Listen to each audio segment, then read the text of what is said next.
Question number 18 क्या दिया है आपको, बी की वैल्यू दी है, बी बराबर 3, सी की वैल्यू दी है, सी बराबर 4। तो कह रहा है केंद्र मूल बिंदु पर है और नाभियां क्या है, एक्स अक्ष पर हैं। तो इस क्वेश्चन में पहले ही सब कुछ दिया हुआ है, हमें कुछ करना ही नहीं है। पहले ही बी की वैल्यू यहाँ पे दी है, हमें नहीं निकालना है, सी की वैल्यू दी है, नहीं निकालना है, और पहले ही तो इसमें साफ साफ कह रहा है क्या, नाभियां हमारी एक्स अक्ष पे हैं। नाभियां कहाँ पे हैं, एक्स अक्ष पे हैं। तो हम जान जाएंगे कि अब दीर्घवृत्त की समीकरण हमें क्या लिखनी है। तो क्या लिखेंगे, चूंकि क्या दिया है, चूंकि नाभियां एक्स अक्ष पर हैं, एक्स अक्ष पर हैं, अतः दीर्घवृत्त का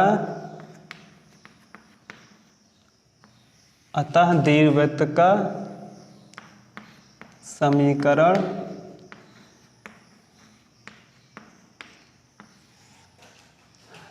निम्न होगा।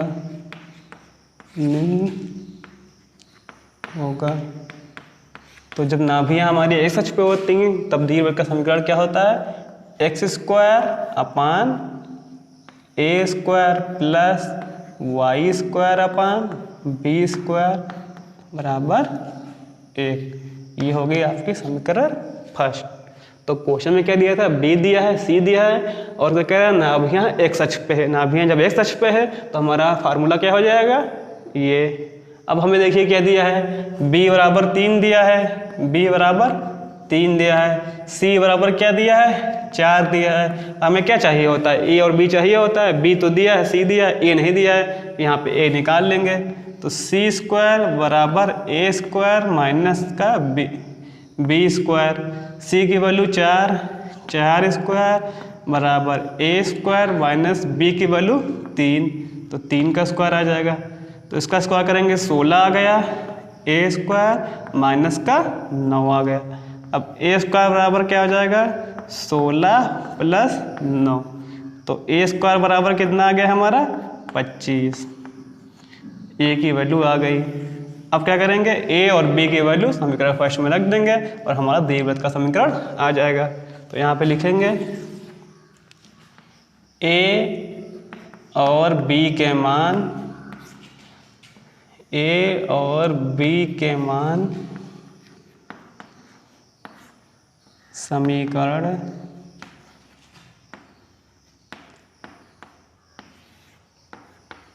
फर्स्ट में रखने पर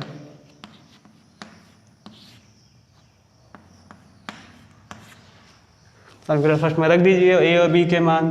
तो एक्स स्क्वायर अपान a का मान कितना है, a स्क्वायर का मान कितना है 25, तो a स्क्वायर का मान रख देंगे 25, तो एक्स स्क्वायर अपान 25 हो जाएगा, plus Y square upon b square है, तो b का मान कितना है, यहाँ पे 3 है, 3 का स्क्वायर करेंगे क्या हो जाएगा 9, तो यहाँ पे हो जाएगा 9 बराबर का 1।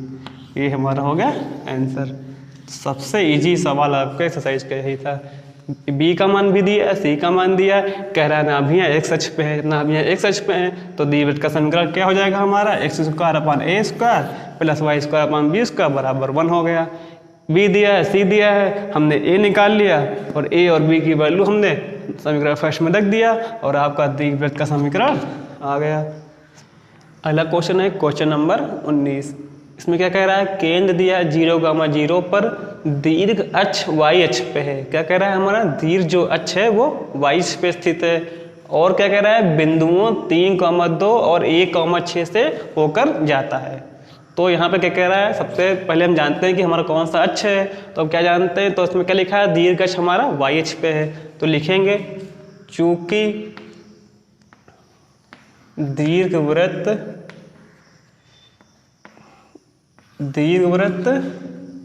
y अक्ष के अनुदिश है, y अक्ष के अनुदिश है,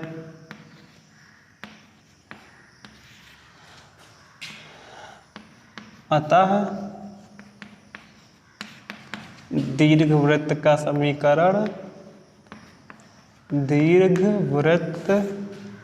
समीकरण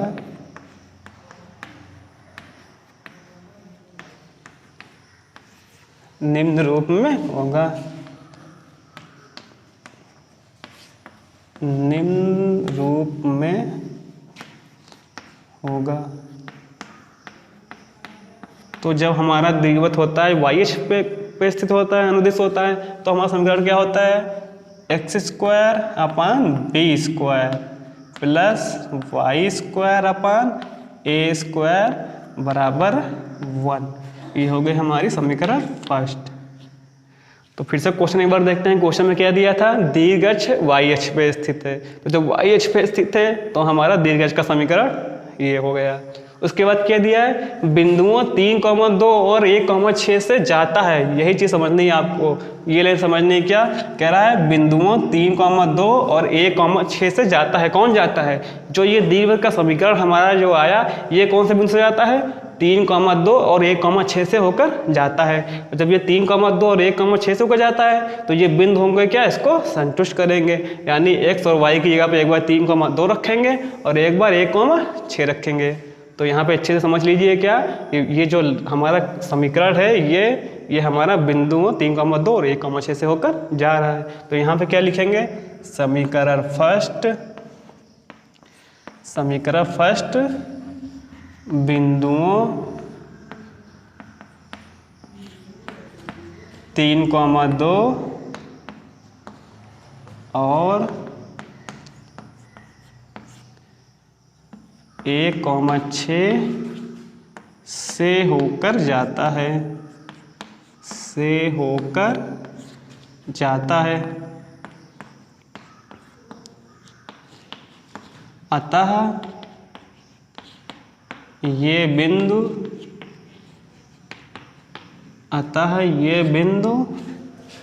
समीकरण को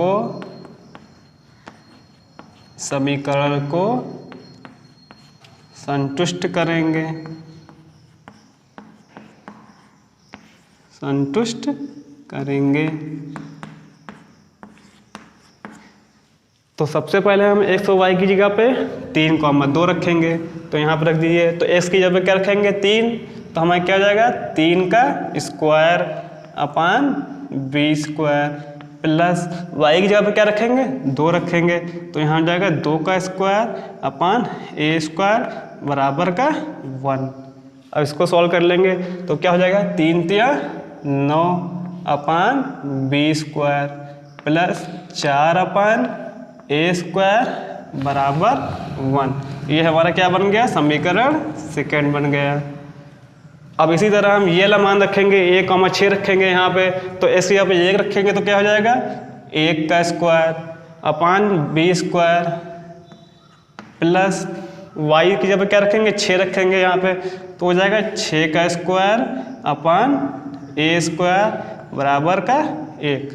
तो 1 का स्क्वायर करेंगे 1 आ जाएगा हमारा यहाँ पे बी स्क्वायर प्लस 6 का स्क्वायर करेंगे तो क्या आ जाएगा हमारा 36 अपान ए स्क्वायर बराबर 1।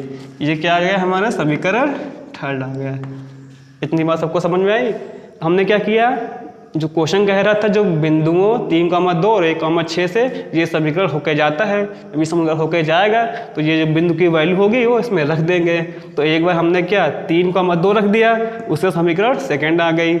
एक बार हमने 1,6 रख दिया एक्स और वाई की जगह पे, तो हमारी समीकरण थर्ड आ गई। अब समीकरण सेकेंड और थर्ड को सॉल्व करके ए और बी के मान निकालने हैं। तभी तो जब हमारा ए और बी का मान आएगा तभी तो दीर्घवृत्त का समीकरण आएगा। इससे पहले जितने भी क्वेश्चन किए हैं सब में हमने क्या किया, ए और बी की वैल्यू निकाली, फिर ए और बी की वैल्यू समीकरण फर्स्ट में रख दिया और हमारा दीर्घवृत्त का समीकरण आ गया। तो इनको सॉल्व करेंगे दोनों को और ए और बी की वैल्यू निकाल लेंगे।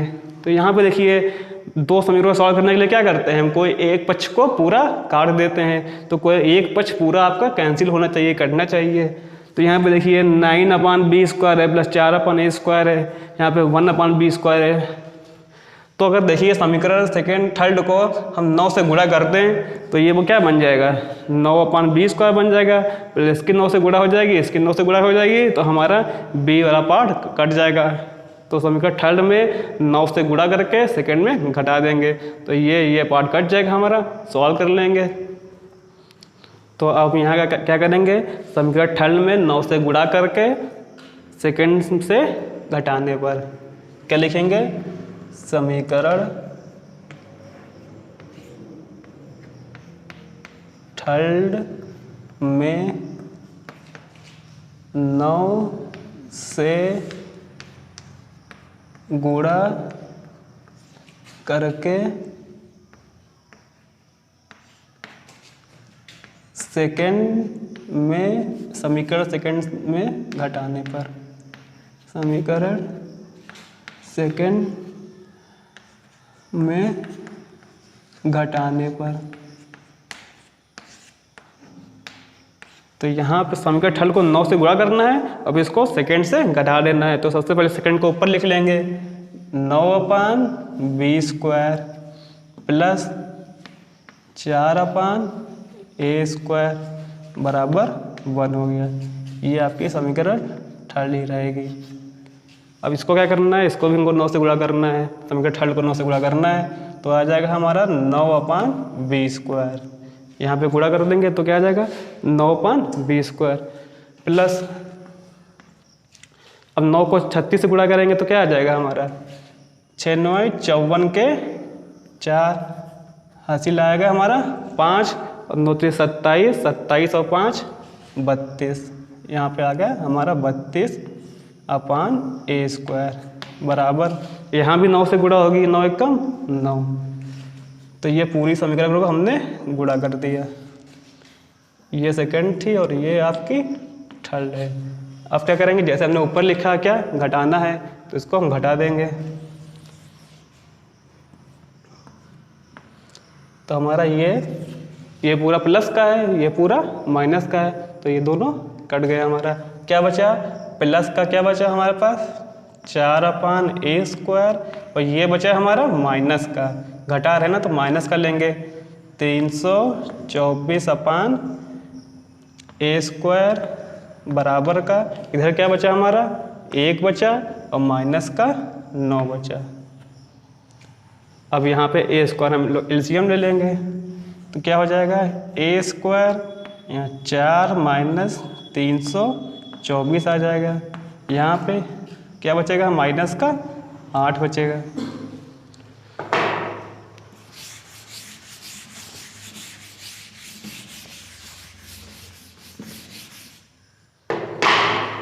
अब इसको सॉल्व कर लेंगे, 324 में 4 चला गया, कितना बचेगा हमारे पास माइनस का 320 बचेगा अपान a² बराबर का माइनस का 8। ये माइनस माइनस कट गया, कितना बचा हमारे पास 320/a² बराबर 8। अब a² की गुणा हो जाएगी तो क्या आ जाएगा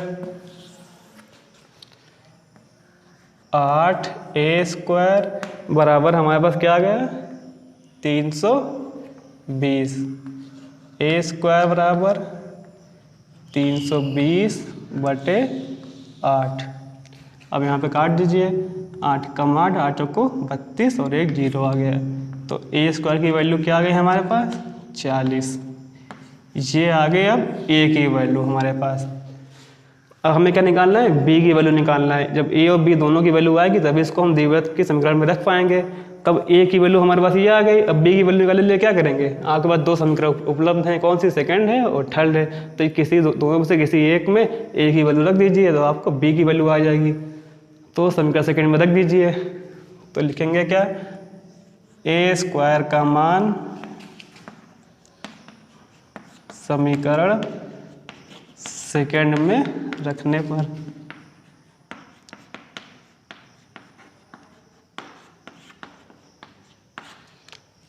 अब यहाँ पर रखेंगे a² का मान यहाँ पे, तो क्या है हमारे पास 9/b² है प्लस 4 अब यहाँ पे a² का मान क्या है हमारे पास, a² का मान है 40, तो यहाँ पर रख देंगे 40।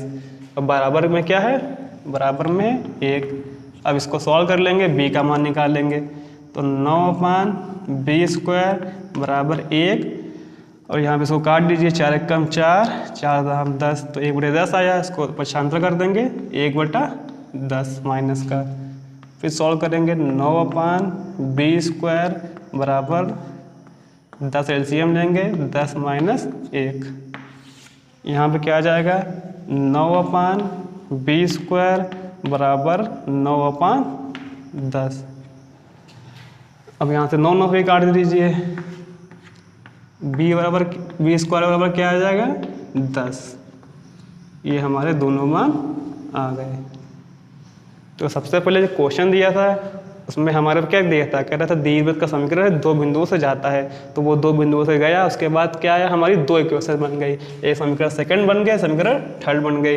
अब इन दोनों को सॉल्व करके हमें a और b का मान निकालना था, तो उसके लिए हमने a के पक्ष बराबर कर लिया, b को 9 से गुणा कर लिया, तो b वाला पक्ष बराबर हो गया, जिससे क्या हो हमारा एक पक्ष कट गया घटाने पर। उसके बाद हमने सॉल्व करके a की वैल्यू निकाल ली, a वैल्यू आ गई। उसके बाद a की वैल्यू किसी भी समीकरण में रख दीजिए, उसको सॉल्व करने के बाद b की वैल्यू आ गई। अब b की वैल्यू क्या करेंगे, समीकरण फर्स्ट में रख देंगे हम। अब यहाँ पे क्या लिखेंगे, a और b का मान समीकरण फर्स्ट में रखने पर, या फिर लिख दीजिए a² और b² का मान, a² और b² का मान समीकरण फर्स्ट में रखने पर। अब हमारी समीकरण फर्स्ट क्या थी, x² था अपान में b² था, क्योंकि हमारा ये क्या था y अक्ष पे था, तो b² की वैल्यू कितनी आई थी हमारे पास 10, तो यहाँ पे आ जाएगी 10 प्लस y² अपान a² की वैल्यू कितनी है 40 आई थी, 40 बराबर 1। यही हमें क्या था, द्विभुज का समीकरण निकालना था।